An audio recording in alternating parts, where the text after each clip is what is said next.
Welcome to Joy for the Journey, the podcast where we explore the winding paths of purpose, faith, and joy. I'm your host, Joy, and I'm thrilled to embark on this transformative journey with you. Are you a woman seeking more than just existence and a soul yearning for fulfillment, purpose, and unwavering joy? Well, you're not alone. In this sacred space, we'll navigate the highs and lows, the doubts and triumphs, and the divine whispers guiding us toward our true calling.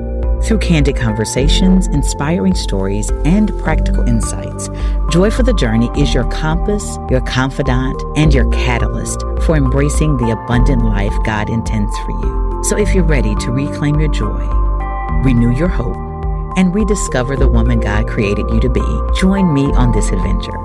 Let's walk together step by step towards a life filled with purpose, passion, and unbridled joy. This is Joy for the Journey. Welcome aboard.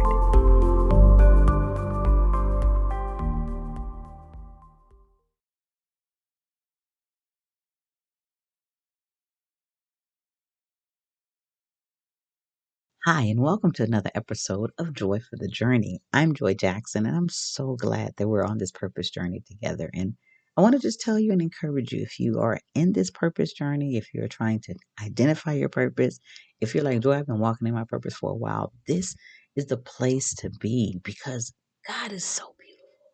He loves us so much, and He is always concerned about us. And He has created us for purpose. I mean, I know we know that. I know I say that very, very often. But I want you to really grasp the uniqueness and the beauty of who you are. If you really think about it, purpose is like a blank canvas where God created a picture. And I'm not a painter. I don't profess to be one.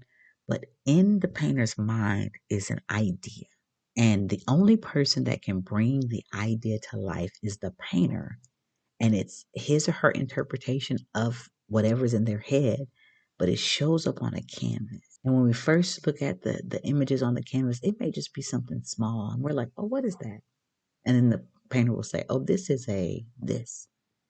And then we're like, oh. But the more we look at that painting, the more we start to see the strokes and the more we start to see the colors come together. And before we know it, it's a full image.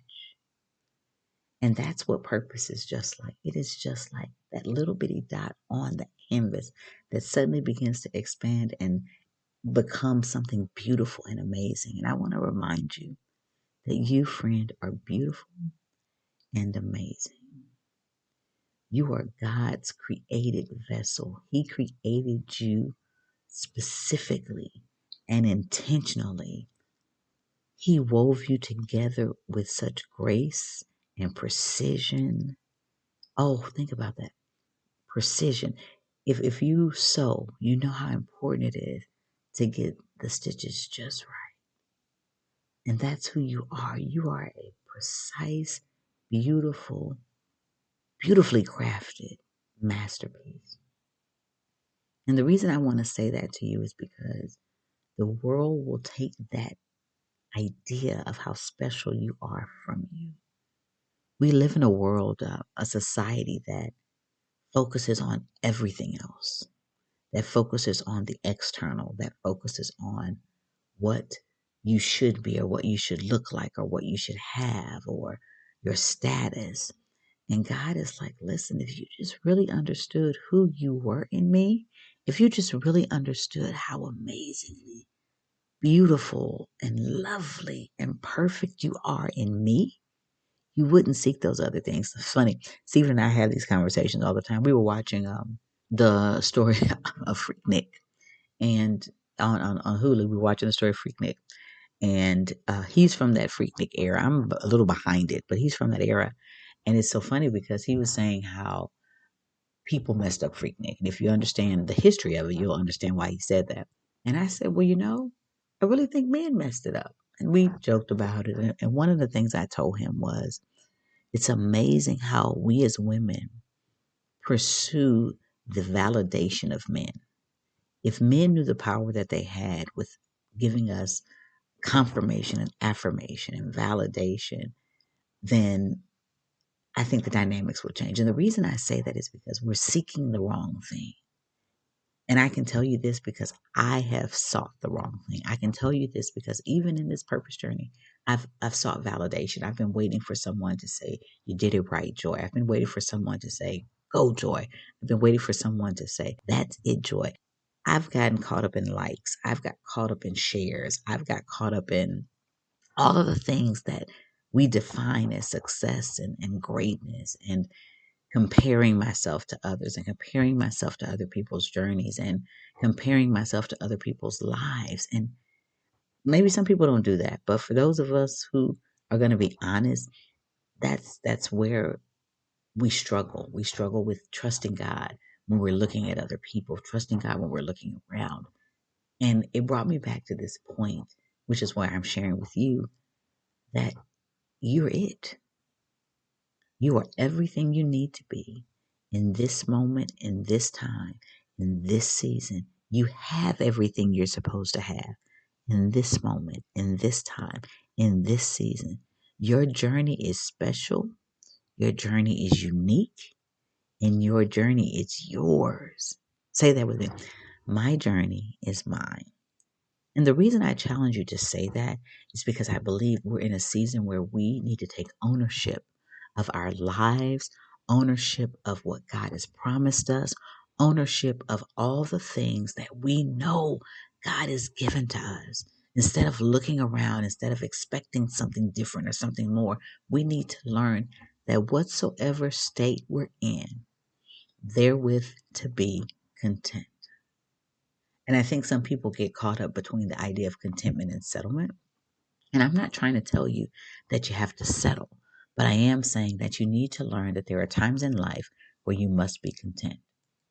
Okay, so I know that seems like a crazy idea, right? That I should be content, but I don't have to settle. So let me tell you why I say that, because I believe that when Philippians 4:11 to 13, where Paul talks about contentment, he says, "Not that I'm speaking of being in need, for I have learned in whatever situation I am to be content. I know how to be brought low, how to be big and abound, and in every circumstance I have learned the secret of facing plenty and hunger, abundance and need." Here's what he says: "I can do all things through Christ who strengthens me."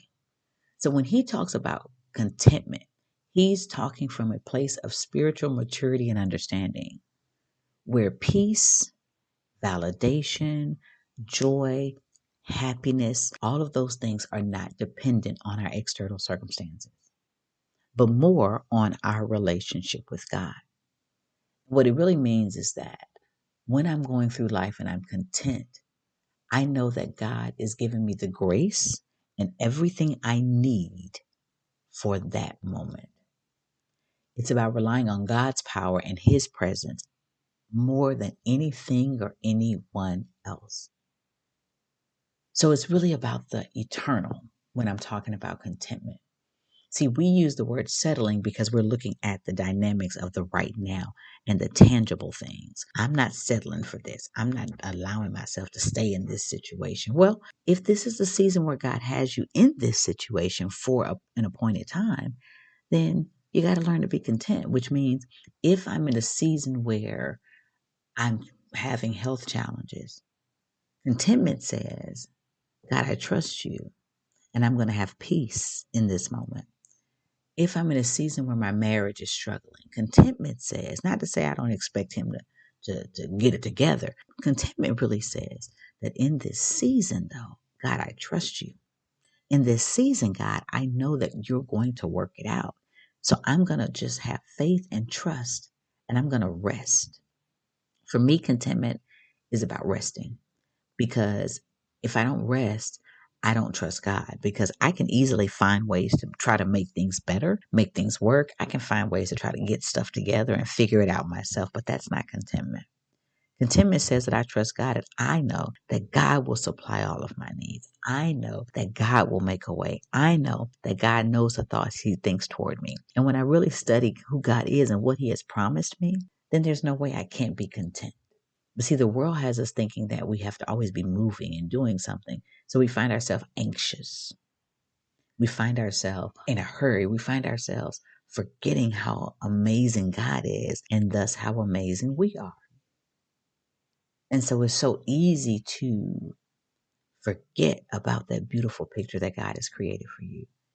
And so now it's, I got to do this. I got to get here. I got to move. I got to make things happen.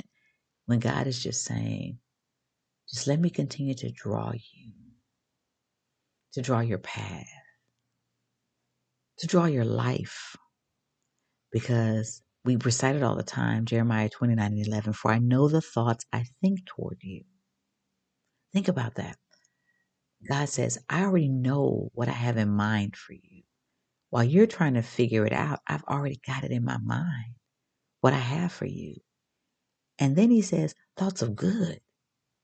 So yeah, we go through some not so good things, but God's thoughts about me are good. Even when I'm not good, even when I'm not right, even when I don't do what he wants me to do, God's thoughts for me are good. And what is good? Good is pleasant. Good is love. Good is life. So God's thoughts toward me are all of those things. And he says thoughts of good and not of evil. So God is saying, yeah, I know you're going to make some mistakes, but I don't look at you with contempt. You ever been bitter with someone? Like bitter, like angry with them. And when you look at them, you just don't even see them in any way except the way of, ugh. You know that? Ugh. When you look at them, you're like, oh, I can't stand you. Ooh, you just get on my nerves. Ooh, you just make my skin crawl. Have you ever been there? And here's the truth. God has enough to say, ugh, to us. But he says thoughts of good and not of evil. So even when he sees us, he doesn't see us as we are. He sees us as he created us to be. So even back to that painting idea, no matter what happens on the painting, even if it starts to go awry and the artist looks at it, it's like, it's not really what I wanted to do. They know how to make it get back to the thought they had in their head. And that's how beautiful God is on this journey. We get too far off track and that painting starts to look different. God's got a way of moving some things around and adding some extra colors and some extra layers to make us the beautiful woman that he created us to be. So he said thoughts of good and not of evil to give you a future. So why are we focused on right now? God is like, I'm the God of everything, but I am even planning your future. I'm planning those things that you don't even know. So while you're frustrated about what's happening immediately in front of you, I've already seen down the way. I've already seen what's happening next. So I want you to focus on me because I'm the God of the future.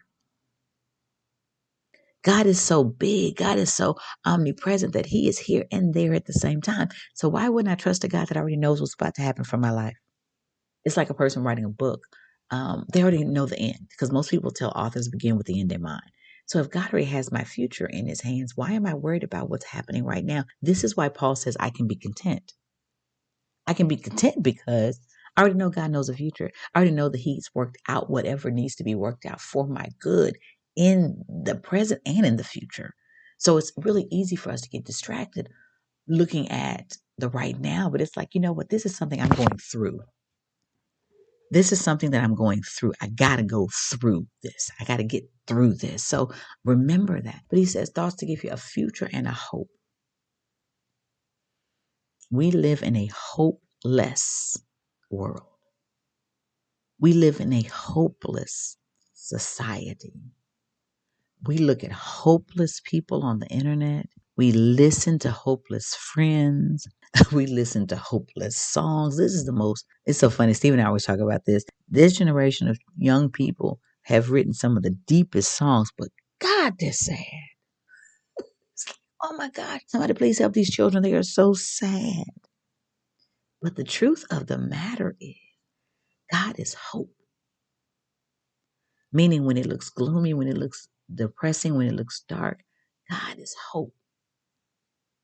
And hope is a belief that it won't always be like this. Come on, Rashawn Mitchell. The Lord will perfect that concerneth me. Sooner or later, it'll turn in my favor. It's turning around for me. That's the hope I have in Jesus, that it's going to be okay. So this is why I can be content, because he already knows my future and he's given me hope that he's going to be with me, that He is never going to leave me. He's given me hope that He is going to be concerned about me. He's giving hope that He's going to incline His ear unto me. He's given me hope that He will never abandon me. He's given me hope that He knows me. He's given me hope that He is concerned about me. He's given me hope that He will deliver me. That's the beauty of contentment. It's not really about looking at it from a perspective of everything's got to be all well, all good all the time, because that ain't real life. But it is saying that no matter where I am, no matter what I face it with God. And because I face it with God, I can do anything. So back to the picture. Close your eyes and imagine the canvas that God is painting with your life. And look at the canvas and see what you see. And see what God sees. Beauty, love, peace, faith, hope, positivity, encouragement, clarity. Look at those things. That's your life, sister. That's your life. It's not about the ugly things anymore. It's about knowing God is continuing to create a beautiful canvas in your life. So I hope this encouraged you, because I just really wanted to show you just how beautiful you are in this season of your life. So continue to walk in faith, and I'll see you very soon.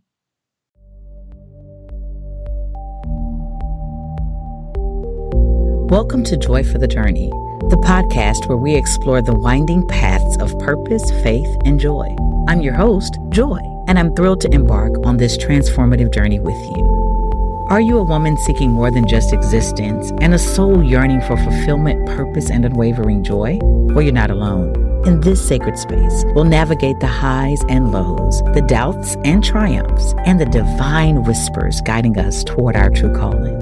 Through candid conversations, inspiring stories, and practical insights, Joy for the Journey is your compass, your confidant, and your catalyst for embracing the abundant life God intends for you. So if you're ready to reclaim your joy, renew your hope, and rediscover the woman God created you to be, join me on this adventure.